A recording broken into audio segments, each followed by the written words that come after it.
كتاب أنزلناه إليك مبارك ليدبروا آياته وليتذكر أولو الألباب.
Assalamu alaikum wa rahmatullahi wa barakatuh, and welcome back.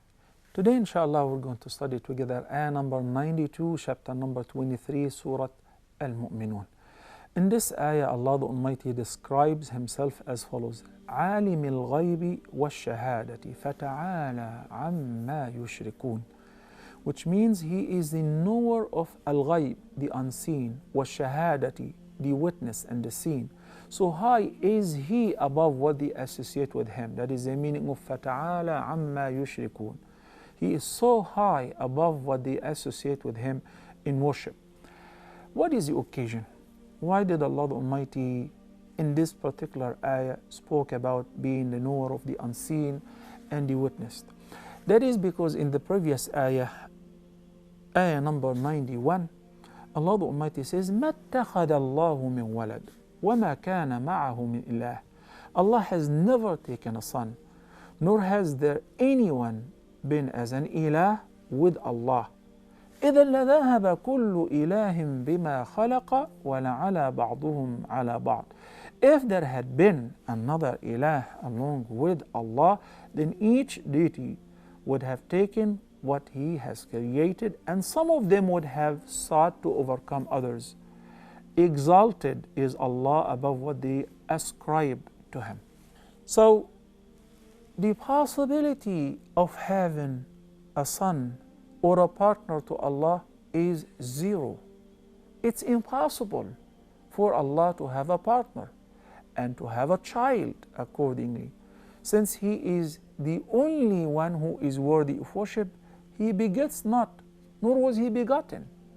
So now Allah is asking us to reason and logically to examine this case. Imagine if there were two ilah who have created or participated or have taken part in the creation of the heavens and the earth, and those who are living on earth and in the heavens.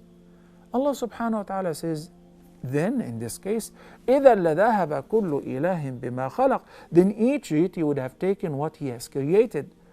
At the very first conflict, each one will claim what he has created. And the possibility of differing and disagreeing is very huge, because even among us as human beings, there is no 100% agreement even among brothers and sisters, the couples, husband and wife, the very dear friends, not even the twins. We have different opinions and different views.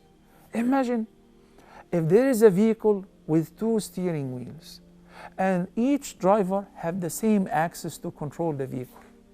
Then the vehicle came to an intersection, and each one of them, without communicating with the other, decided to swerve right, and the other decided to swerve left, to turn left. They would have split the vehicle. إِذَا لَذَهَبَ كُلُّ إِلَهٍ بِمَا خَلَقٍ. And one of them would overcome the other. In case that they fight, one of them would defeat the other, and that would leave us with square zero, which is there is only one ilah. It is not possible to have more than one ilah, one creator. And among the traits of this only one single creator, which is Al-Ahad, Al-Wahid Al-Ahad, Al-Fard Al-Samad, is he is the knower of the unseen, Al-Ghaib. And Al-Ghaib is either an absolute ghaib, absolute unseen to everyone. No one have an access to it whatsoever, not even the prophets, not even the angels. No one whatsoever have an access to know it, but only Him, the Almighty. And there is a partial ghaib, such as you guys can see me right now, and I have no access to see you. To me, you are ghaib, but I am to you. You are am I being witnessed? Yes, I'm being witnessed. You can see me, but I cannot see you. So you're ghaib to me, but I'm not ghaib to you. Many cases like that. Among what Allah the Almighty have preserved for Him as the knowledge of the unseen, which no one have an access to it, number one, the knowledge of the Sa'ah. When will it take place? By the end of Surah Luqman, Allah the Almighty says, Inna Allah indahu ilmu Sa'ah. Allah has the knowledge of the hour, the day of judgment. When will it take place? Not even Prophet Muhammad, not even Angel Gabriel, peace be upon him, have any idea about it. Nowadays, through the ultrasound, we can find out whether the sister is pregnant or not. And furthermore, we can determine the gender of the baby, of the fetus, at an early stage. But who had clue before she was married that she will conceive and she would have a boy or a girl, or even twins or triplet? Only Allah subhanahu wa ta'ala. We have no idea about it. So He reveals to us some of the absolute unseen, so it becomes seen to some and unseen to others. We may say, if Allah the Almighty is the knower of the unseen, so what is the purpose of saying was shahada, and He also knows what is witnessed? As I said, some of the unseen is partial. So it is unseen to others and seen to some. And it is Allah who made it possible for some to have an access to the unseen, to learn a part of it, as He did with some of the prophets, when Allah the Almighty allowed them to have some ideas to prophesize and to inform their people. That's why in Surah Al-Baqarah, ayah number 255, He says, وَلَا يُحِيطُونَ بِشَيْءٍ مِّنْ عِلْمِهِ إِلَّا بِمَا شَاءَ.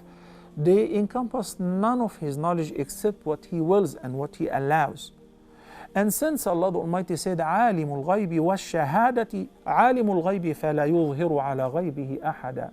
He is a knower of the unseen, and He does not allow anyone to have any idea about this unseen except إِلَّا مَنْ ارْتَضَى مِنْ رَسُولٍ. In Surah Al-Jinn, ayah number 27. Sometimes Allah the Almighty allows some of the prophets to inform their people through the prophecies. So He tells them that will happen in the future, this and this and that, only by His leave. So since Allah the Almighty Himself is unseen to us, some may think, oh okay, so He only knows the unseen. But He knows the unseen, and He knows the witnessed. He knows what is happening on a dark night, under a black rock, in a moonless night, when a black ant is crawling. He hears us crying, and He knows what it needs. And none have an access to that but Allah the Almighty, who is عالم الغيب والشهادة. He is a knower of the unseen and the witnessed. And Allah is above all what they associate with Him. None other than Allah the Almighty have an access to know that but Him. May the Almighty Allah make us comprehend His deen. And until next time, Assalamu alaikum wa rahmatullahi wa barakatuh.